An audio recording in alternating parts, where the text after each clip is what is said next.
For decades, the Alpine name lay dormant, a ghost of its former glory. A brand known for producing one of the most iconic rally cars of all time, the original A10 of the 1960s and 70s. But in 2017, Alpine was resurrected with a mission to bring back the lightweight, driver-focused thrills in an era where sports cars were becoming heavier, more complex, and increasingly digital. Today, we're going to take a look at the 2017 Alpine A110 and check into the history of the vehicle, as well as test it and its engine-swapped counterpart on the Tokyo Expressway to see if it's worth adding to your garage. So stick with me as we explore this vehicle. The 2017 Alpine A110 is a car that not only honored its legendary predecessor, but actually redefined what a modern lightweight sports car can be. To understand the significance of this new A110, you have to go back to the beginning. Alpine was founded in 1955 by Jean Radot, a visionary who believed that a car didn't need brute force to be fast. It just needed to be light and agile. His creation, the original A110, went on to dominate the early 70s rally scene, culminating a championship win in the inaugural World Rally Championship in 1973. Renault took control of Alpine by the mid-70s, and by 1955, the brand had faded into obscurity. For years, enthusiasts hoped that for a revival, but it wasn't until 2012 that whispers of a comeback turned into a reality. Renault's design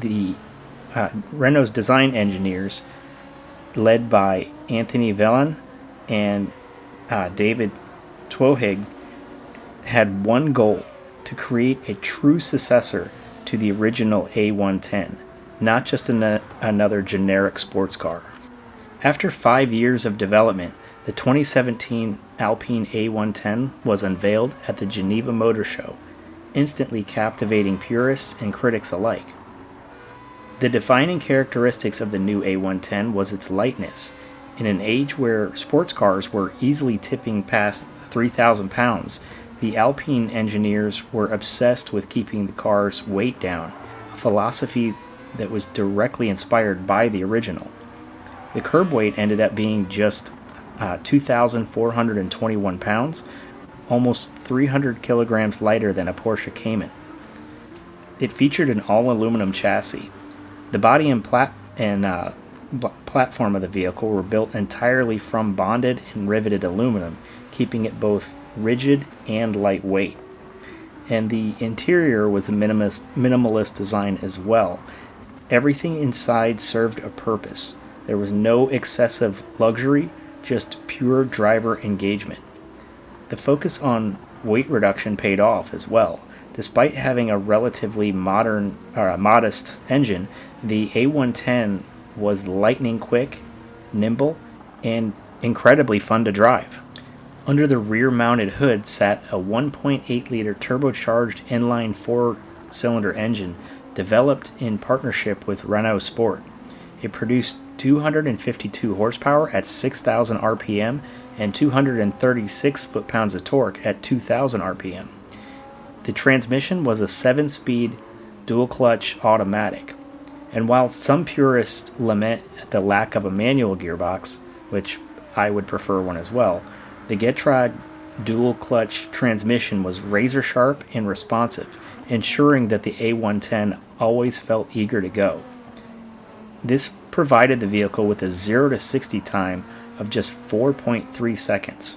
It was quick enough to keep up with far more powerful vehicles, proving that power-to-weight ratio is more important than just power alone. Straight-line speed is one thing, but Alpine's true genius lay in the A10's chassis and handling balance. It's equipped with double wishbone suspensions. Unlike many sports cars that compromise for McPherson struts, Alpine went all in on double wishbones front and rear for superior grip and cornering precision. It also has a great weight distribution with 44% of the weight to the front and 56% to the rear, which allows for predictability and playful handling. And that rear bias is actually better for when you're going into a corner, because you actually shift the weight forward through braking and get more of a 50-50 weight distribution when it really matters. Michelin Pilot Sport 4 tires provide excellent traction for the vehicle without sacrificing road feel, and it actually simulates a limited slip differential using the braking system to help carve through corners without the need for heavy mechanical limited slip differentials. This creates a light steering feel that's direct and beautifully communicative, reminiscent of classic mid-engine sports cars. On tight canyon roads or a winding mountain pass, the A10 feels alive in your hands, begging to be pushed harder. The design is retro-inspired yet very modern. From the moment you lay eyes on it, you know it's an Alpine A110. The twin round headlights are a direct nod to the original car. The sculpted low-slung body give it an aerodynamic yet elegant look, with no unnecessary vents or aggressive wings. And its compact proportions are perfect for European roads. Inside the cabin is a driver's dream. It's a perfect blend of modern and minimalistic.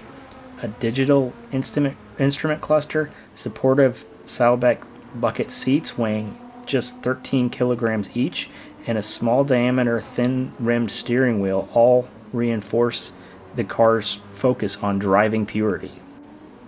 Upon its release, the Alpine A110 found itself facing stiff competition, particularly from the Porsche 718 Cayman, a car that had long been considered the benchmark in mid-engine sports cars in the world. But the A110 had one major advantage: soul. Where the Cayman with its 2-liter turbocharged 4-cylinder engine had been criticized for lacking emotion, the A110 was lively, engaging, and charismatic in a way that numbers couldn't really explain. Its lightweight agility and playful nature made it feel more like a Lotus Elise than a Porsche, and for many, that was a good thing. Reviewers across the globe heaped praise on the A110, with Top Gear, Evo, and Autocar all calling it one of the best driving experiences of the decade. Despite this critical acclaim, the Alpine A110 was never officially sold in the United States, much to the disappointment of American enthusiasts. Instead, it remained a European and select Asian market exclusive, making it one of the most sought-after forbidden fruits in the sports car world. Still, Alpine's success with the A110 proved there was a place for lightweight, purist sports cars in the modern era. The company has since expanded its lineup, introducing a higher performance version, the A110S and the A110R, and even hinting at a future electric sports car for the brand. The 2017 Alpine A110 is more than just a car. It's a statement. It's proof that driving pleasure doesn't come from big power or excessive technology. It comes from balance, weight, and simplicity. With the electrification looming, cars like the A110 may be the last of a dying breed, but for those lucky enough to drive one, it will always be remembered as one of the finest cars of its generation. A true modern-day Alpine legend. Long live the A110. If you've made it this far, please like and subscribe to the channel. And if you like the livery on this vehicle, it reminded me of Donatello for some reason, just the way the headlight was wrapped. So the keyword to search for is turtle. But let's go ahead and take this car over to the Tokyo Expressway and see how the two variants handle the lap.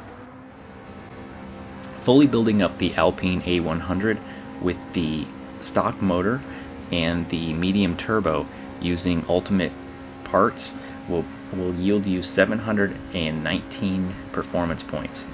It produces 482 horsepower and 348 foot-pounds of torque.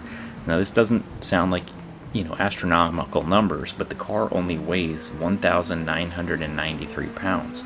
So that's a lot of power for this chassis. And the chassis feels amazing. So this actually feels like an underpowered car, even though it's, approaching 500 horsepower. And that's just a testament to how well this car is put together.